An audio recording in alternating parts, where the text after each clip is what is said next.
Le sujet de cette séance de clairvoyance pure a été choisi par un membre de l'équipe puis inséré dans une enveloppe scellée. Celle-ci a été remise à Bruno Moulin-Grelot au tout début de l'enregistrement.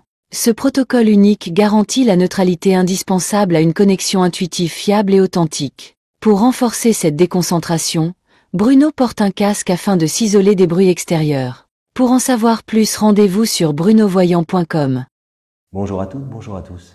Nous sommes le dimanche 3 août 2025 et voici une nouvelle séance de clairvoyance pure pour le grand public. Alors, description de la cible, du sujet qu'il y a dans cette enveloppe close. Alors là, on me renvoie une personne et on me dit que cette personne me dit que elle a confiance en la vie. Elle me dit que il n'y a pas de hasard sur Terre. Elle me dit que la vie, il faut la choyer, la croquer à pleines dents. J'ai le sentiment, en vivant cette personne, d'avoir la baraka,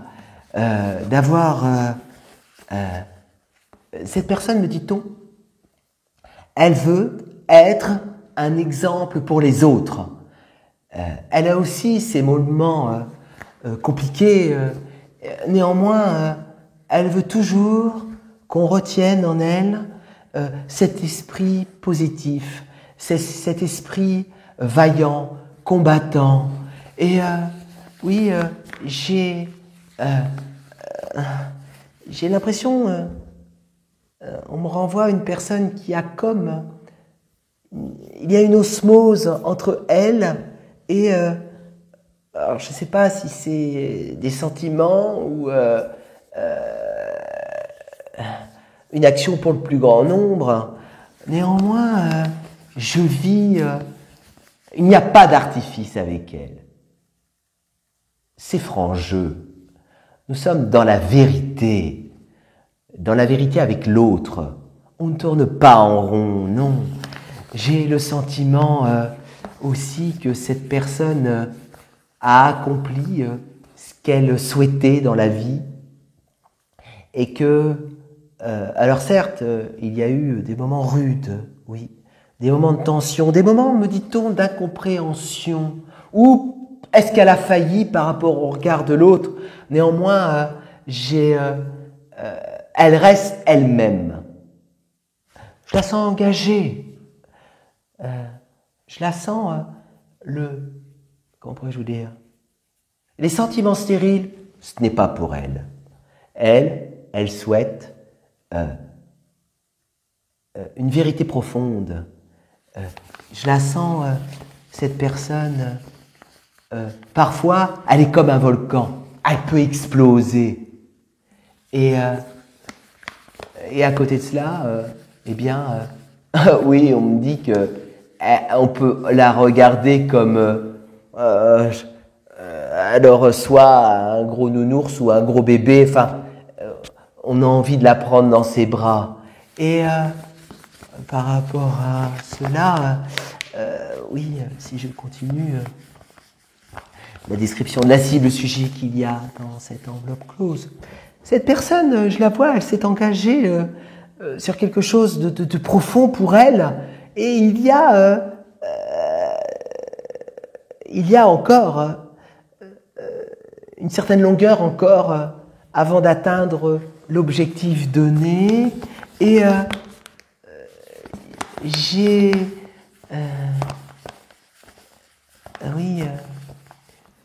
vraiment le sentiment que c'est un engagement primordial pour elle. J'ai l'impression aussi que il y a pu y avoir à un moment donné, là, passé présent, une expérience douloureuse, comme si, alors est-ce qu'elle s'est exprimée et ça a mal été compris, ou son engagement a pu remettre en cause des sentiments pour elle? J'ai l'impression qu'il y a eu comme un arrêt sur image, comme si elle avait été mise de côté, ou ça l'a touchée, hein, oui, ça l'a meurtrie. Ça lui a ravivé les vieux démons. Oui.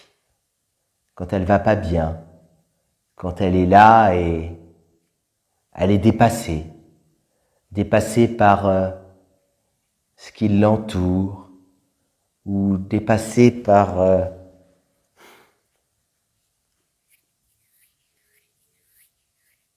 elle a bûché. Oui, elle a travaillé dur.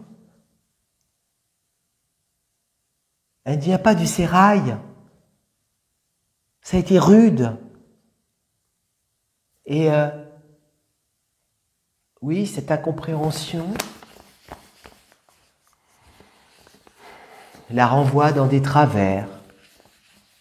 Alors certes, il n'y a pas mort d'homme. En revanche, ces répétitions peuvent, un jour, lui occasionner des problèmes. Oui, des problèmes pour elle, des problèmes en elle. J'ai aussi, me dit-on,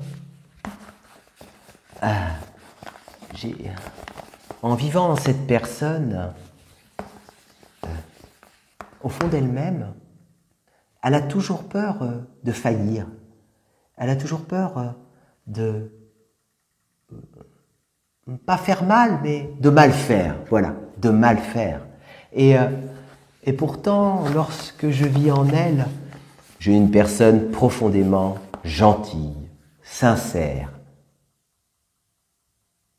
oui, humaniste. Du caractère, certes. Du caractère et... y a-t-il un côté têtu, voire obtus, ou plutôt de l'incompréhension, n'arrive pas à faire passer son idée, n'arrive pas à atteindre l'idée, son idéal, oui. Mais là, ce que j'ai vu passer présent, comme ce moment douloureux, où il y a eu de l'incompréhension, eh bien, j'ai encore des stigmates par rapport à cela, oui. Oui, des stigmates où, oui, la cible me dit,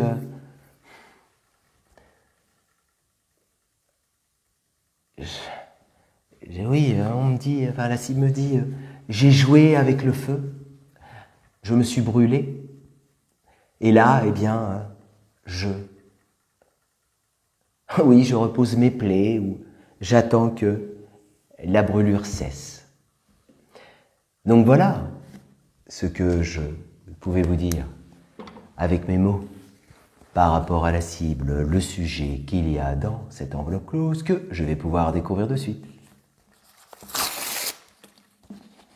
Alors,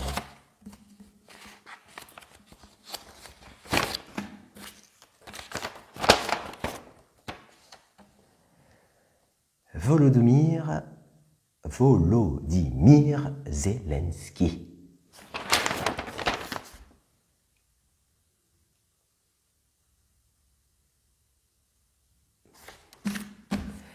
Eh bien écoutez, j'espère avoir capté la cible. Je vous prépare une synthèse détaillée par écrit que vous allez pouvoir suivre de suite et je reviens tout de suite après. Synthèse. Cible présente dans l'enveloppe scellée, Volodymyr Zelensky. Une figure lumineuse, habitée d'une profonde confiance en la vie, avec la conviction que rien n'est dû au hasard. Elle incarne un élan vital puissant, une volonté farouche de croquer l'existence à pleines dents, malgré les secousses de l'histoire ou de son propre chemin. Elle se présente avec une baraka presque palpable, une forme de chance ou de protection qui l'accompagne, même dans les périodes les plus obscures. Il y a une osmose entre elle et une mission supérieure, comme si elle était portée par quelque chose de plus grand, au-delà d'un simple parcours personnel. L'authenticité est une valeur fondamentale pour cette personne. Pas d'artifice, pas de faux semblants. Elle souhaite qu'on se souvienne d'elle comme d'un être de vérité, franc, vaillant, combattant, positif, même quand les épreuves la bousculent. Elle veut rester un modèle, un feu dans l'obscurité pour d'autres. Chemin de vie et défis. La cible a accompli une partie importante de sa destinée, avec le sentiment d'avoir répondu à un appel intérieur. Pourtant, ce chemin n'a pas été linéaire. Il est marqué par des épreuves. Incompréhension, tension, regard extérieur sévère, voire des moments de mise à l'écart ou de remise en question profonde. Il semble y avoir eu une période où son engagement, probablement public, social ou politique, a provoqué une cassure émotionnelle, comme si elle s'était brûlée en voulant trop bien faire. Cette crise semble avoir ravivé de vieilles blessures, des vulnérabilités enfouies, qu'elle tente aujourd'hui de panser en silence. Elle n'est pas née avec les clés en main. Rien ne lui a été donné facilement. Elle vient de loin, d'un univers rude ou d'un milieu qui ne la prédestinait pas à cette fonction, à cette place. Personnalité et énergie dominante. La cible vibre à la fois comme un volcan et un enfant blessé. Elle peut exploser dans certaines circonstances, mais reste profondément affectueuse, humaine, touchante. Son entourage peut tantôt la percevoir comme un roc, tantôt comme un être vulnérable qu'on aimerait protéger. Elle oscille entre force inébranlable et peur intérieure de faillir. Non pas par peur de blesser, mais par peur de mal faire, de ne pas être à la hauteur de ce que l'on attend d'elle, ou de ce que son idéal exige d'elle-même. Il y a chez elle un caractère fort, sans doute perçu comme têtu, mais cela provient d'une difficulté à faire passer la justesse de sa vision. Elle n'est pas fermée, elle est déterminée, parfois incomprise. Son moteur reste l'humain, la vérité, l'engagement, l'honnêteté. État actuel et dynamique en cours. Aujourd'hui, cette personne porte encore les stigmates d'un conflit, d'une rupture morale ou émotionnelle. Elle reconnaît avoir peut-être joué avec le feu, en s'exposant ou en défendant une cause coûte que coûte. Il y a un besoin actuel de repos, de retraite intérieure, pour laisser cicatriser ce qui a été brûlé ou blessé en elle. Pourtant, au fond, elle n'abandonne rien. Elle se reconstruit dans l'ombre, dans le silence, avec cette même force de vie qui la caractérise depuis toujours. Conclusion. Lors de cette séance de clairvoyance pure, Volodymyr Zelensky est perçu comme un être de combat, de conscience et de service. Il n'est pas dans une quête égoïste, mais dans une action tournée vers le plus grand nombre, animé par des valeurs humaines profondes. Il paie le prix de son engagement, sans jamais se détourner de sa route. Se mêle en lui l'idéaliste, le stratège, le blessé et le résilient. Ce portrait évoque une personnalité rare, entière, profonde, habitée d'un feu sacré, mais non sans fêlure. Convergence. À la lumière des éléments désormais connus, certaines correspondances notables apparaissent entre les perceptions captées par Bruno Moulin-Grelot et le parcours public de Volodymyr Zelensky. Le ressenti d'un homme venu de l'extérieur du système, ayant accédé à une fonction majeure sans en avoir les codes initiaux, correspond au passage de Volodymyr Zelensky de la scène artistique à la présidence. L'image d'un être à la fois volcanique et profondément humain, capable d'émouvoir autant que de fédérer, rejoint le contraste qu'il incarne, figure de résistance face à l'adversité, mais aussi homme marqué par le poids de la guerre. La notion de feu intérieur, d'engagement total, d'idéal qui blesse, entre en résonance avec sa position dans le conflit ukrainien et les prises de parole qu'il a tenues au nom de son peuple. Enfin, le sentiment de stigmate, de blessure ancienne réactivée, fait écho à l'usure que trahit son visage, à la solitude du chef d'État en temps de crise, et à la fragilité silencieuse perceptible derrière la stature officielle. Vous aussi, vous pouvez proposer un sujet qui vous plaît en visitant le site brunovoyant.com et en cliquant sur l'onglet « Je propose un sujet ». Le saviez-vous ? Depuis plusieurs années, je suis partenaire avec l'association L214. N'hésitez pas à visiter leur site. Cette séance de clairvoyance pure est désormais terminée. Je vous remercie de votre confiance et je vous dis à très bientôt.